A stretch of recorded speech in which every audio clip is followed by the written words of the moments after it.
Sunday the 6th of November 2011, and today I'm down in South Oxfordshire doing book 1, walk 51, approximately 12 miles from Henley to Pangbourne.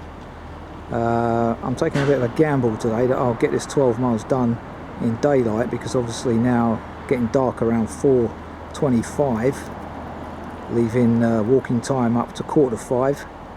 So it's going to be hit and miss whether I finish this. Should do though, 2.5 miles an hour times 5, 12.5 miles, so yeah, should get it done. We'll have to see how good the instructions are. I was even considering doing it in reverse to avoid the crowds getting on the train home, but I'm reliably informed that it shouldn't be an issue. What is an issue though is that I had a bit of a barney with the guard on the train regarding my day return to Pangbourne. Apparently, as indicated in the text, that may not be valid, and indeed it isn't. So for future reference, do not buy a day return to Pangbourne, because that becomes a problem. You will need to pay the extra to Twyford, although I managed to get away with it. Okay, so 5 minutes in, and once again, as we've seen this bridge on previous walks around Henley, there's the old town bridge.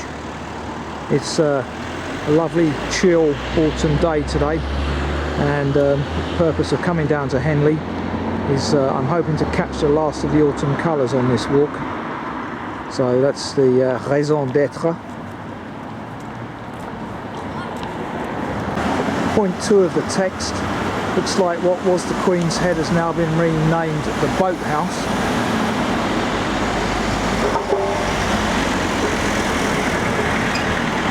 Now following the footpath to Rotherfield Grey, which is 1.75 miles away, Chiltern Society footpath, and probably now just starting to hit the countryside proper.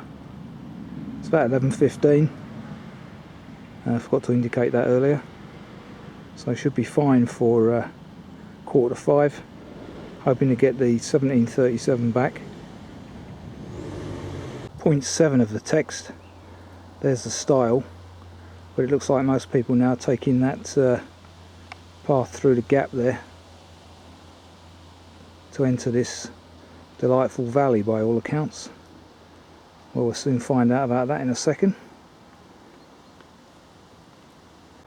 Do like the way that russet coloured plant contrasts with the tree colours. It's a bit grey now, so we're not getting the full effect of the autumn colours, but and they're a bit scraggly as well. A lot of them already down.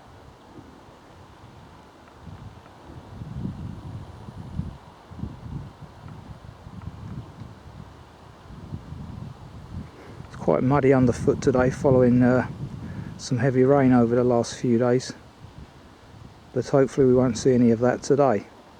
As long as it's under my feet, I'm not too worried. The rain, that is. The water, sorry, that is. Continuing along the valley, and as usual in this part of the Chilterns, not sure if I'm getting them here, plenty of kites around. There's one there. Fantastic flyers.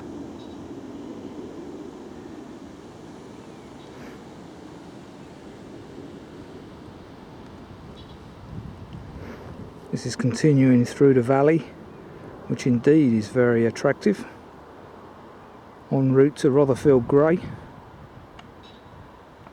Looking back along the valley path, and that is in fact a more attractive view than the one ahead of me,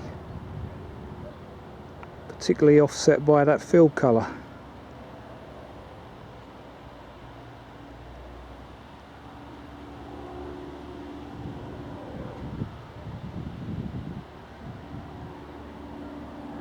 Point 7 of the text, just entered the copse, and following the white arrows on the trees ahead. Some hangover over there from last night's Guy Fawkes fireworks, I should imagine.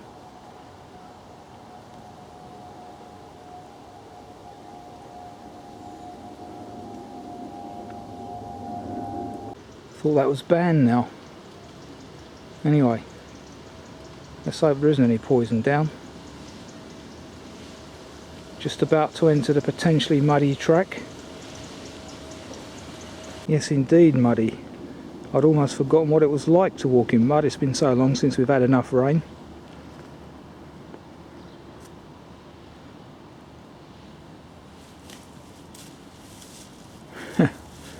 My old friends. Young calves. What a very pleasant view looking back that is. This is looking back towards Lower Hearns Farm, I think it is on the map.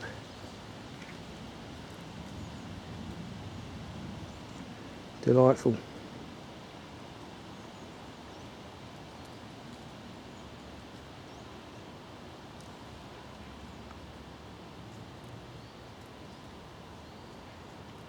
View back next to the footpath marker at point 8 in the text. Obviously some aircraft disturbance today, being over towards the Heathrow side of London.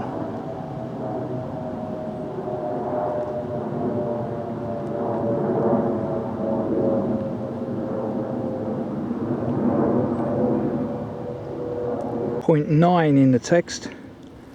Looking ahead before reaching the rise. Some pretty good views at this point. Apparently we'll get some better ones in a second.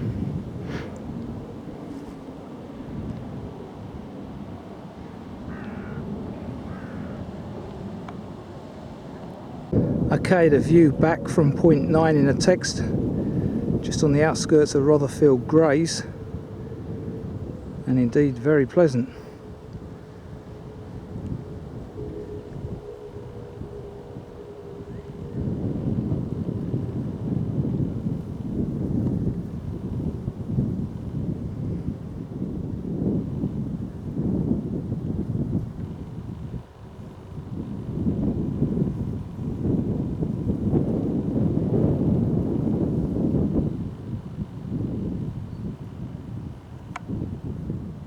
Okay, St Nicholas's Church, Rotherfield Greys, and as you can see there, it has just gone 12. I set out around about 11, and it's 2.5 miles to Henley according to the sign behind me, so I'm on target presently anyway, to be done in 5 hours.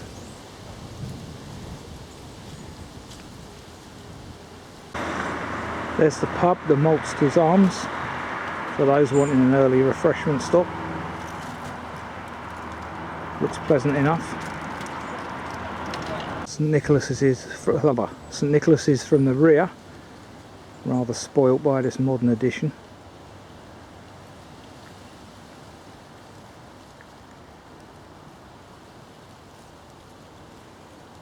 Back at Rotherfield Greys.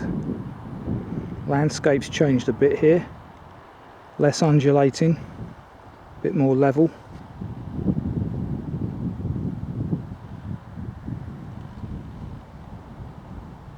Interesting, just about to enter a natural burial ground.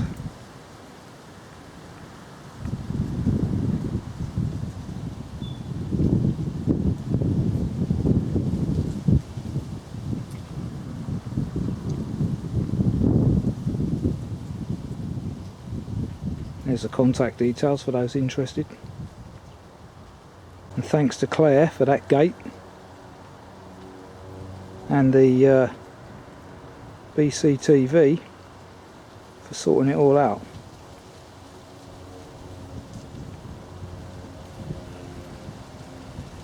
Do agree with that. The green gym, far better than the central one. Point 13 of the text, walking down the earth car road. They can't see much earth underneath these delightful colours.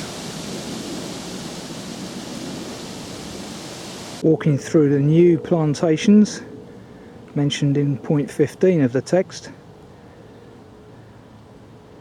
and as you can see, sun's out again, brightens everything up. Okay, it's only 12:30, which is early for me, but I'm going to nab that chair over there in the sun and have lunch. Seems like an appropriate position. There aren't any more churches, I don't think, scattered along the route at appropriate times, so this will have to be an early lunch stop today.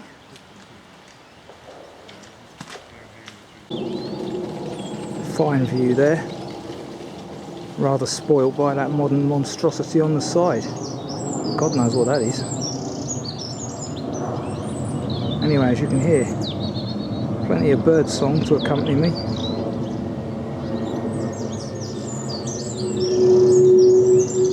And aircraft noise comes to that. Anyway, today's lunchtime stop, in cherished memory of V.H. Caldry.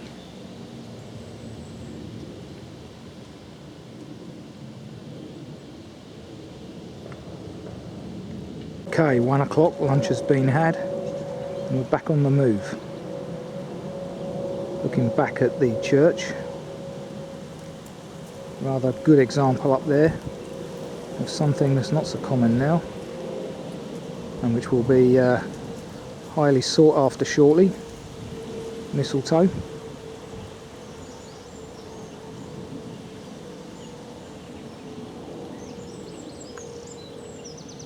So here we are, the Red Lion, another Breakspear pub.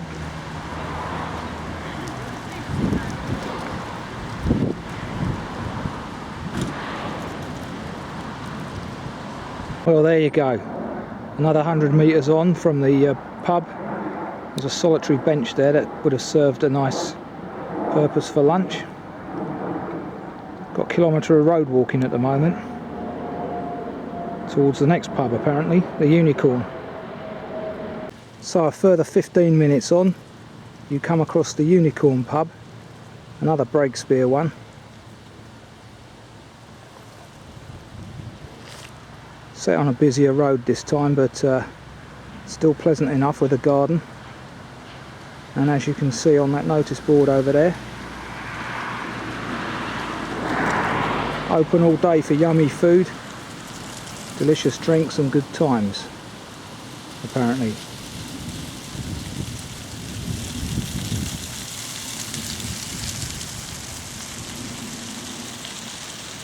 Just continuing down Wyfold Lane as mentioned in the text, and I noticed that there are some seats on this village green for those that wish to picnic near the second pub.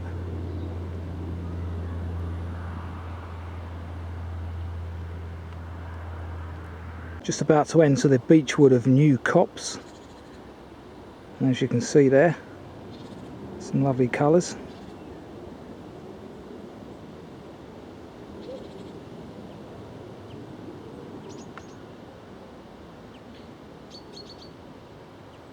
Been very lucky with the weather today, I must admit.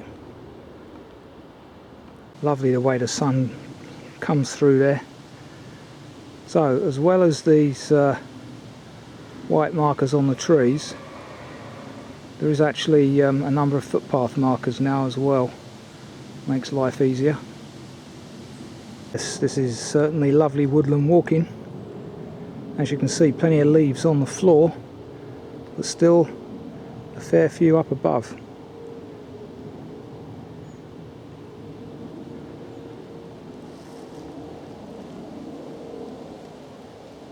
Very pleasant. Okay, point 23 of the text, and we've come to this intersection where we turn left. So it's pretty straightforward, I would have thought. As you can see, this particular part of the walk's subject to lots of mud and water. Point 24 at the crossroads in the clearing. Continue straight on, which is that way.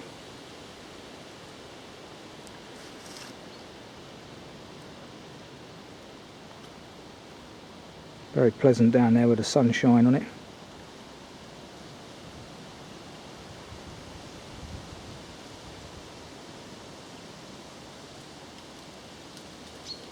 And whence we've just come. Isn't that glorious? Multitude of colours there, just as the sun's hitting them. And with the footpath coated as well. Lovely. And that noise in the background is a kite. Upsetting that jay somewhere.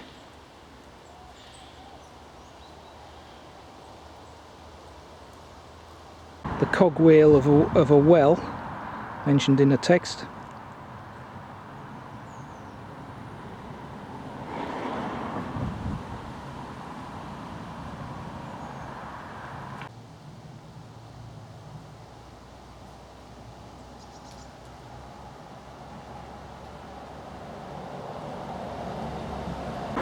So it's 2 o'clock and we hit the third of Breakspear's pubs, almost 1 hour after hitting the first one. This is the Reformation, and as you can judge by the name, quite a loyalist pub, I'd say. The only one I've seen so far with a Remembrance Sunday notice posted.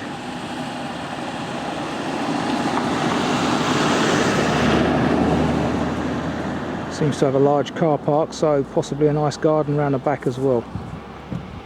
Anyway, per audio ad astra. Yes, it does have a very large garden and is under new management with a grand reopening on the 12th of November. That was Gallows Tree Common apparently. Okay, just about to enter Withy Copse, and the White Arrow mentioned in the text is slowly getting overrun by ivy, so I'll give that a tug down, but you turn left here anyway.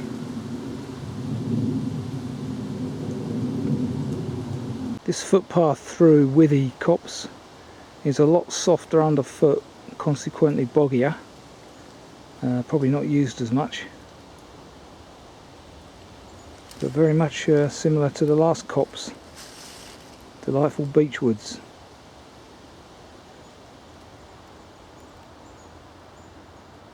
Lovely the way the sun gets through the gaps and creates those colours. Really bright red apples there.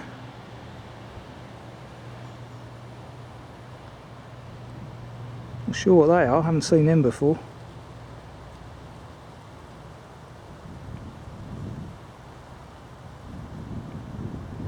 Anyway, as I keep saying, there's enough varieties of apple in this country to last us all year, so it's no surprise.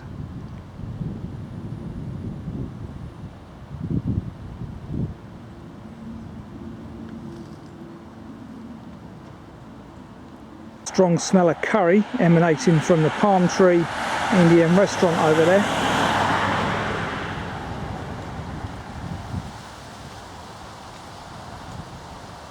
Not my favourite food, so doesn't bother me any.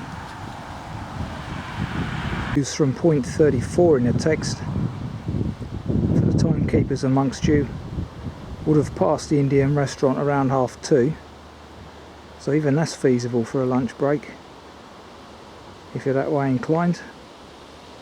Just about to enter this wood on the right. Just as you get carpets of bluebells in May, April time, so we can see here a carpet effect of the beech leaves. Amazing.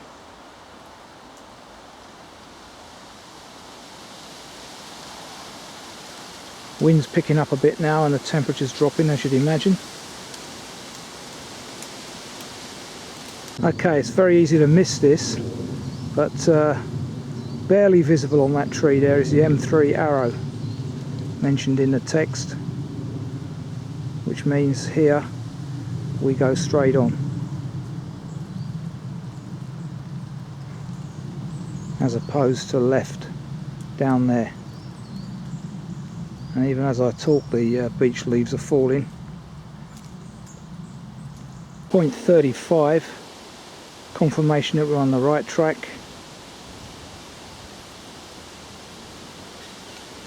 Which is that away. Wind's picking up, as I say. Feels like rain's coming, so I better get my skates on.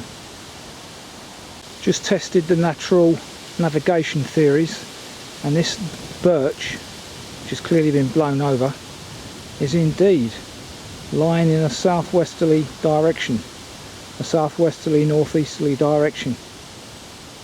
So must be a victim of perhaps the 88 storm, not sure.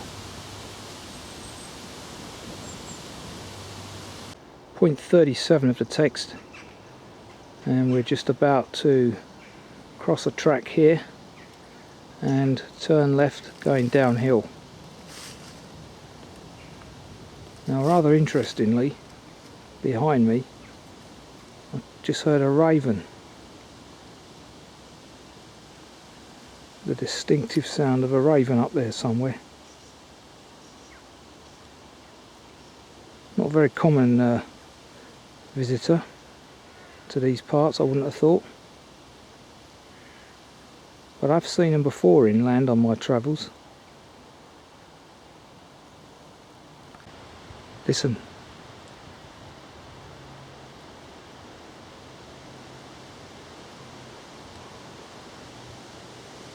Let's stop now. Shame. Definitely a raven.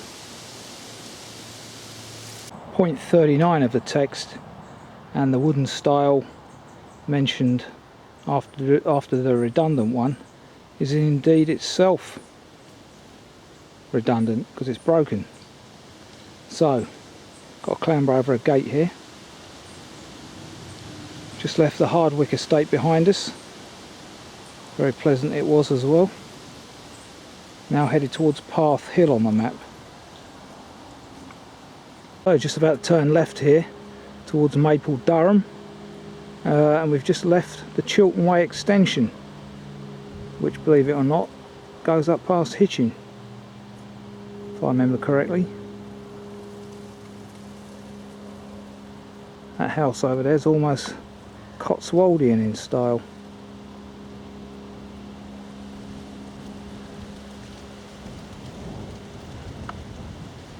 Oh, we still are on the Hardwick estate. Apologies for that incorrect information. The map there indicating paths around the area, and they're undertaking natural regeneration projects here. Point 41 of the text refers to a metal kissing gate, which has been donated by the Chiltern Society there. Good work.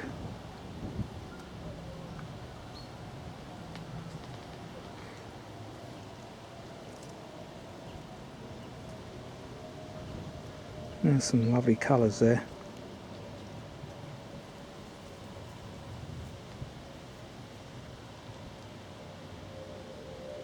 As the evening creeps in now, 3:15. Got about an hour to go before darkness falls. And exactly as mentioned in the text, the first field had horses in it, and the second one's got these geese in, which are probably more dangerous than the horses. Anyway, steer clear of them, we should be alright.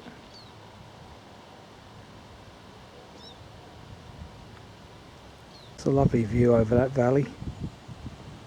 Not sure if you can see it, but there's a kite hovering around up there as well.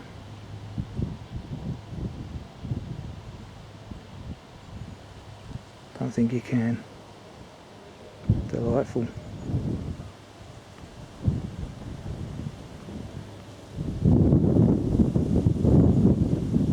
.42 in the text, just exited the wood. And what a delightful view this is.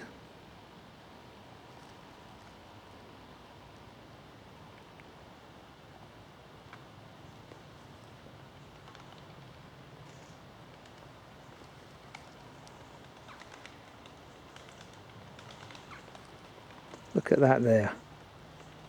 brilliant that is. Sun's shining on that perfectly. Perfect timing for me that. Almost looks like it's on fire.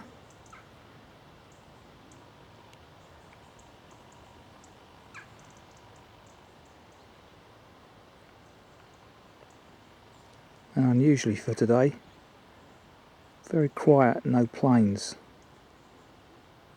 Brilliant.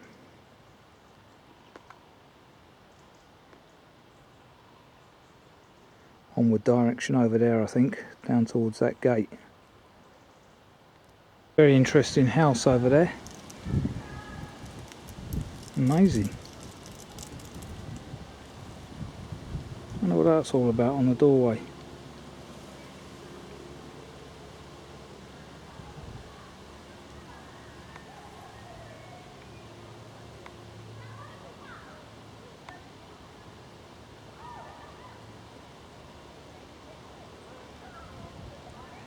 Lovely view, I bet. Point 45 of the text, walking down this tunnel of rhododendron trees.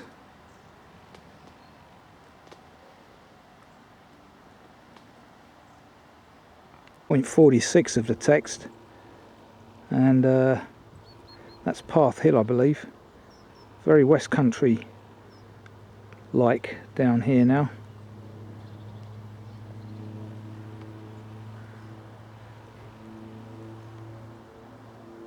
Those sun rays over there. Very different scenery now as we approach the River Thames, I guess. Becomes flatter, much more peaceful this way as well. I think that big feature behind me is not Path Hill, but a feature on the map called the Balk, which would make sense. You can see a collection of the alpacas of Boseldown Alpaca Farm, where they breed them.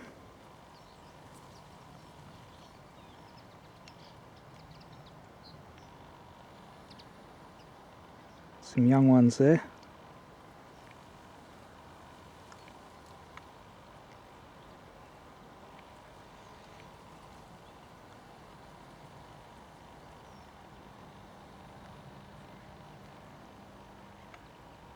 Looking back from whence we came, hope this camera picks it up, but there's a delightful collection of pastels up there.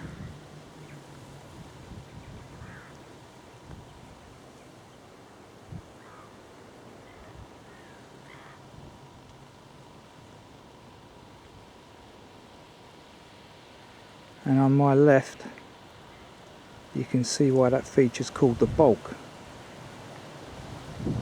or the Balk.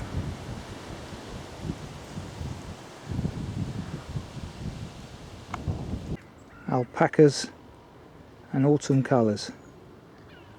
Pretty much the story of this walk, I suppose. Delightful that it has been thus far.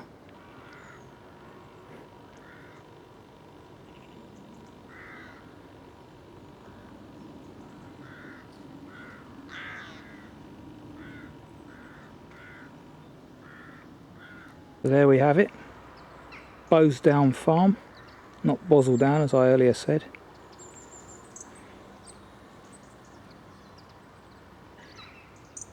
Home of the alpaca. And some delightful colours there.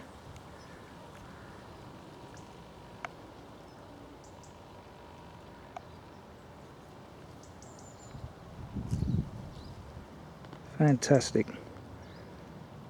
Maybe you get another week out of them. Any more than that though, and I think you'll be too late.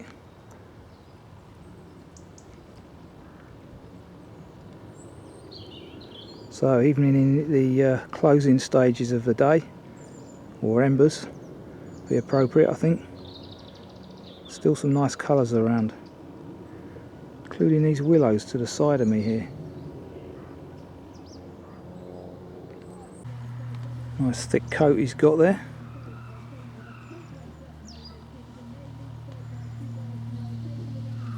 Amusing scarecrow here just past the bench mentioned in the text. Crow and chips, delicious.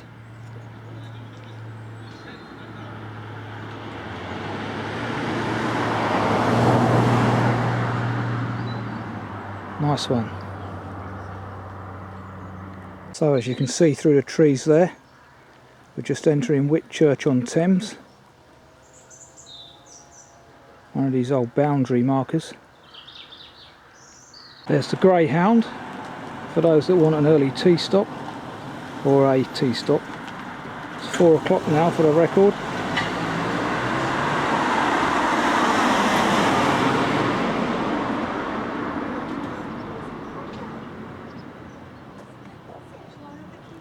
Information here that Whitchurch is twinned with La Bouille, and we're now also following the Thames path, I notice. Parish Church of Whitchurch, which has got an unusual clock tower behind it, which clearly isn't working either. Amazing.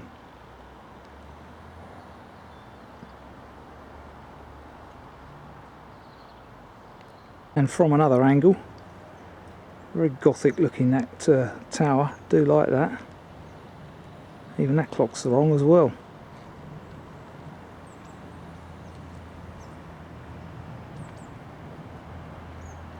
Finally get a view of the Thames, just by the old mill house. Rather quaint, a toll bridge, 40p a vehicle. Views of the Thames from the toll bridge.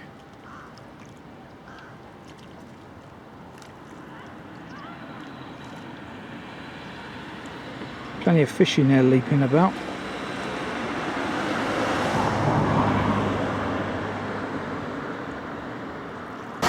So we've now left South Oxfordshire to enter West Berkshire, and I won't be going into Pangbourne itself because I'm very close to the time when a train leaves, the 16:37, so I'm an hour ahead of myself, so I might as well try and catch that. Let's follow this footpath to the station. Further shots of the Thames. A tea time possibility very close to Pangbourne station. There is a pub called the Swan. So here we are at Pangbourne. 4:15. It's taken me 5 hours and 15 minutes, so not bad going. 15 minutes longer than I anticipated, but such was the beautiful scenery. I got held up a bit filming. Even this station's rather pleasant. It's got the main run tracks bypassing the station and 2 tracks inside for slow trains that stop. Excellent. Surrounded by lovely scenery as well, which sums up the walk really. Very, very good. Book 1, walk 51, all 12 mile of it completed, and highly recommended that walk. Not sure who created it, but it's got Nicholas Arbery written all over it, based on the one I did last week of his. Excellent. All I need now is for Spurs to lose today. That'd make a fantastic day. And got back before dusk as well.